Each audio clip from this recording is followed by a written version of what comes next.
Hi everyone, welcome to diet lab. നിങ്ങളെൻ്റെ channel ആദ്യമായിട്ടാണ് കാണുന്നതെന്നുണ്ടെങ്കിൽ ദയവ് ചെയ്ത് സബ്സ്ക്രൈബ് ചെയ്യുക. അതോടൊപ്പം ബെൽ ബട്ടൺ ക്ലിക്ക് ചെയ്ത് കഴിഞ്ഞാൽ ഞാനിടുന്ന എല്ലാ ഡയറ്റ് വീഡിയോസും നിങ്ങൾക്ക് കിട്ടുന്നതായിരിക്കും. ഇന്നത്തെ വീഡിയോ കോൺസ്റ്റിപ്പേഷനെ പ്രിവെൻറ്റ് ചെയ്യാൻ ഹെൽപ്പ് ചെയ്യുന്ന കുറച്ച് ഫ്രൂട്ട്സുകളാണ്. മെയിൻലി നമ്മൾ കോൺസ്റ്റിപ്പേഷനെ പ്രിവെൻറ്റ് ചെയ്യാനായിട്ട് ഹെൽപ്പ് ചെയ്യുന്ന വൺ ഓഫ് ദ ബെസ്റ്റ് ഫ്രൂട്ടാണ് ആപ്പിൾ. ആപ്പിൾസിൽ ധാരാളമായിട്ട് ഫൈബേഴ്സ് അടങ്ങിയിട്ടുണ്ട്. മെയിൻലി സോൾബിൾ ഫൈബേഴ്സ് ആയിട്ടുള്ള പെക്റ്റിനാണ് കൂടുതൽ അടങ്ങിയിട്ടുള്ളത്. ഇത് നമ്മുടെ ബബിൾ മൂവ്മെൻറ്റ്സിനെ റെഗുലേറ്റ് ചെയ്യാനായിട്ട് വളരെയധികം ഹെൽപ്ഫുള്ളാണ്. കോൺസ്റ്റിപ്പേഷൻ ഉണ്ടാകുന്ന സമയത്ത് നമുക്ക് ഡീഹൈഡ്രേഷൻ ഉണ്ടാകാനുള്ള ചാൻസസ് കൂടുതലാണ്. അതുകൊണ്ട് തന്നെ ആപ്പിളിൽ അടങ്ങിയിരിക്കുന്ന ഹൈ കണ്ടൻറ്റ് ഓഫ് വാട്ടർ നമുക്ക് ഡീഹൈഡ്രേഷനെ പ്രിവെൻറ്റ് ചെയ്യാനായിട്ട് വളരെയധികം ഹെൽപ്ഫുൾ ചെയ്യുന്നുണ്ട്. ഈ ആപ്പിൾ നമ്മൾ സ്കിന്നോട് കൂടി കഴിക്കാനാണ് നമ്മൾ പറയുന്നത്. മെയിൻലി അങ്ങനെ കഴിക്കുമ്പോഴത്തേക്കും അതിനകത്തുള്ള കറക്റ്റ് ഫൈബേഴ്സ് നമ്മുടെ ബോഡിയിലേക്ക് എത്തും. അടുത്തായിട്ട് കോൺസ്റ്റിപ്പേഷൻ നല്ലൊരു ബെസ്റ്റ് ഓപ്ഷനാണ് ബനാനാസ്. ബനാനയിൽ ധാരാളമായിട്ട് ഫൈബേഴ്സ് അടങ്ങിയിട്ടുണ്ട്. അതുകൊണ്ട് ഈ ഫൈബേഴ്സ് നമുക്ക് ബവൽ മൂവ്മെൻറ്റ്സിനെ ഹെൽപ്പ് ചെയ്യാനായിട്ട് വളരെയധികം ഹെൽപ്പ് ചെയ്യുന്നുണ്ട്. പല സ്റ്റഡീസും പറയുന്നത് കോൺസ്റ്റിപ്പേഷൻ ഉള്ളവർ അൺറൈപ്പ് ആയിട്ടുള്ള ബനാനാസ് കഴിക്കാതിരിക്കുന്നതാണ് ഏറ്റവും ബെറ്റർ. കാരണം അതിനകത്തുള്ള സ്റ്റാർച്ച് നമുക്ക് കോൺസ്റ്റിപ്പേഷനെ പ്രിവെൻറ്റ് ചെയ്യാനായിട്ട് ഹെൽപ്പ് ചെയ്യില്ല. അതുകൊണ്ട് നമ്മൾ റൈപ്പ് ആയിട്ടുള്ള ബനാനാസ് കൂടുതൽ ഡയറ്റിൽ ഇൻക്ലൂഡ് ചെയ്യാനായിട്ട് പ്രത്യേകം ശ്രദ്ധിക്കുക. അതുപോലെ കോൺസ്റ്റിപ്പേഷൻ ഉള്ളവർ ഡെയിലി ഒരു ബനാന ഡയറ്റിൽ ഇൻക്ലൂഡ് ചെയ്ത് പോകാനായിട്ട് നോക്കുക. മെയിൻലി നമുക്ക് ഫ്രൂട്ട് സാലഡോ അതുപോലെ സ്മൂത്തീസോ ഒക്കെ ആയിട്ട് ഡയറ്റിൽ ഇൻക്ലൂഡ് ചെയ്യുന്നത് ഏറ്റവും നല്ലതായിരിക്കും. അടുത്തൊരു ബെസ്റ്റ് ഓപ്ഷൻ ആയിട്ടുള്ള ഒരു ഫ്രൂട്ടാണ് കിവി ഫ്രൂട്ട്. കിവി ഫ്രൂട്ട് എന്ന് പറയുന്നത് റിച്ച് ഇൻ വൈറ്റമിൻ സി ആണ്. ഹൈ കണ്ടൻറ്റ് ഓഫ് ഫൈബേഴ്സ് അടങ്ങിയിട്ടുണ്ട്. അതുപോലെ തന്നെ വാട്ടർ കണ്ടൻറ്റും ധാരാളമായിട്ടും അടങ്ങിയിട്ടുണ്ട്. ഇതിലടങ്ങിയിരിക്കുന്ന ഫൈബേഴ്സ് നമുക്ക് പ്രോപ്പറായിട്ടുള്ള ഡൈജഷൻ നൽകുകയും അതുപോലെ തന്നെ ബവൽ മൂവ്മെൻറ്റ്സിനെ ഇമ്പ്രൂവ് ചെയ്യിപ്പിക്കാനായിട്ട് ഹെൽപ്പ് ചെയ്യുകയും ചെയ്യുന്നുണ്ട്. അതുകൊണ്ട് തന്നെ കോൺസ്റ്റിപ്പേഷനായിട്ട് സ്ട്രഗിൾ ചെയ്യുന്നവർ ഡെയിലി നമ്മുടെ ഡയറ്റിൽ ഒരു കിവി ഇൻക്ലൂഡ് ചെയ്ത് പോകാനായിട്ട് പ്രത്യേകം ശ്രദ്ധിക്കുക.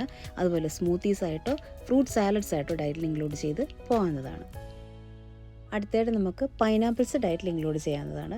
പൈനാപ്പിൾസിനകത്ത് ബ്രോമിലിൻ എന്ന് പറഞ്ഞൊരു എൻസൈം അടങ്ങിയിട്ടുണ്ട്. അതുപോലെ തന്നെ നമുക്ക് പ്രോപ്പർ ഡൈജഷൻ നൽകാനായിട്ട് ഇതിനകത്തുള്ള ഫൈബേഴ്സ് നമുക്ക് ഹെൽപ്പ് ചെയ്യുന്നുണ്ട്. ഇതിലടങ്ങിയിരിക്കുന്ന ഫൈബേഴ്സ് പ്രോപ്പറായിട്ട് ബവൽ മൂവ്മെൻറ്റ്സിനെ ഹെൽപ്പ് ചെയ്ത് സ്റ്റൂൾസിനെ ഈസി ആയിട്ട് പുറത്തേക്ക് പാസ് ചെയ്യാനായിട്ട് ഹെൽപ്പ് ചെയ്യുന്നുണ്ട്. അതുപോലെ തന്നെ പൈനാപ്പിൾ എന്ന് പറയുന്നത് ആൻറ്റി ഓക്സിഡൻസും വൈറ്റമിൻ സി റിച്ചുമാണ്. മെയിൻലി നമുക്ക് പൈനാപ്പിൾസ് ജ്യൂസായിട്ടോ അല്ലെന്നുണ്ടെങ്കിൽ ഫ്രൂട്ടായിട്ട് തന്നെ ഡയറ്റിൽ ഇൻക്ലൂഡ് ചെയ്ത് പോകാനായിട്ട് പ്രത്യേകം ശ്രദ്ധിക്കുക. അടുത്തായിട്ട് കോൺസ്റ്റിപ്പേഷന് വൺ ഓഫ് ദി ബെസ്റ്റ് ഫ്രൂട്ടാണ് പപ്പായ. പപ്പായയിൽ ധാരാളമായിട്ട് ഫൈബേഴ്സ് അടങ്ങിയിട്ടുണ്ട്. അതുപോലെ തന്നെ ഇതിലടങ്ങിയിരിക്കുന്ന എൻസൈം പപ്പൈനാണ്. ഈ ഒരു എൻസൈം നമുക്ക് പ്രോപ്പറായിട്ടുള്ള ഡൈജഷൻ നൽകാനായിട്ട് വളരെയധികം ഹെൽപ്ഫുള്ളാണ്. ഇതിലെ ഫൈബേഴ്സ് നമുക്ക് പ്രോപ്പറായിട്ടുള്ള ബൗൾ മൂവ്മെൻറ്റ്സിനെ റെഗുലേറ്റ് ചെയ്ത് നമ്മുടെ സ്റ്റൂൾസിനെ സോഫ്റ്റൻ ചെയ്ത് പാസ് ഔട്ട് ചെയ്യാനായിട്ട് വളരെയധികം ഹെൽപ്ഫുൾ ചെയ്യുന്നുണ്ട്. അതുപോലെ പപ്പായ നമുക്ക് ഫ്രഷ് ആയിട്ട് കഴിക്കാം, അല്ലെന്നുണ്ടെങ്കിൽ സ്മൂത്തീസ് ആയിട്ട് ഇൻക്ലൂഡ് ചെയ്യാം, അല്ലെങ്കിൽ നമുക്ക് സാലഡ്സ് ആയിട്ടും ഡയറ്റിൽ ഇൻക്ലൂഡ് ചെയ്ത് പോകുന്നത് കോൺസ്റ്റിപ്പേഷൻ ഉള്ളവർക്ക് വളരെ നല്ലതാണ്. അതുപോലെ തന്നെ ഈ പറഞ്ഞിരിക്കുന്ന ഫ്രൂട്ട് ഐറ്റം എല്ലാം തന്നെ ഒരുമിച്ച് അരിഞ്ഞ് ഒരു ബൗളിൽ ഫ്രൂട്ട് സാലഡ് പോലെ ഡയറ്റിൽ ഇൻക്ലൂഡ് ചെയ്യുന്ന ഒരു ബെസ്റ്റ് ഓപ്ഷനാണ്. അല്ലെങ്കിൽ നിങ്ങൾക്ക് അവൈലബിൾ ആയിട്ടുള്ള ഏത് ഫ്രൂട്ടാണോ ഇതിനകത്ത് അത് നിങ്ങൾ ചൂസ് ചെയ്ത് നിങ്ങൾ ഡയറ്റിൽ ഇൻക്ലൂഡ് ചെയ്ത് പോകാനായിട്ട് പ്രത്യേകം ശ്രദ്ധിക്കുക.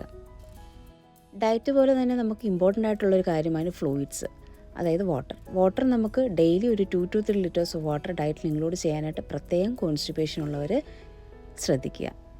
അതുപോലെ തന്നെ നിങ്ങൾക്ക് കണ്ടിന്യൂസ് ആയിട്ട് കോൺസ്റ്റിപ്പേഷൻ വരുന്നു, അതുപോലെ തന്നെ സ്റ്റൂൾസിൽ ബ്ലഡ് കാണുന്നു, അടിവയർ വേദന, അങ്ങനെയുള്ള ക്രിട്ടിക്കൽ കണ്ടീഷൻസൊക്കെ വരുവാണെന്നുണ്ടെങ്കിൽ ഉടനെ തന്നെ ഒരു കൺസൾട്ടൻറ്റിനെ കണ്ട് മെഡിക്കേഷൻ സ്റ്റാർട്ട് ചെയ്യണമെന്നാണ് ഏറ്റവും ബെറ്റർ. നിങ്ങൾക്ക് ഈ ഒരു വീഡിയോ ഹെൽപ്ഫുൾ ആയിട്ടുണ്ടെങ്കിൽ please subscribe, like, comment and share.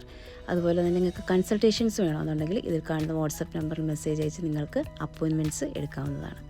ഉടൻ തന്നെ ഡയറ്റിൻ്റെ മറ്റൊരു വീഡിയോ ആയിട്ട് ഞാൻ വരുന്നതായിരിക്കും. This is dietitian Priyanka signing of.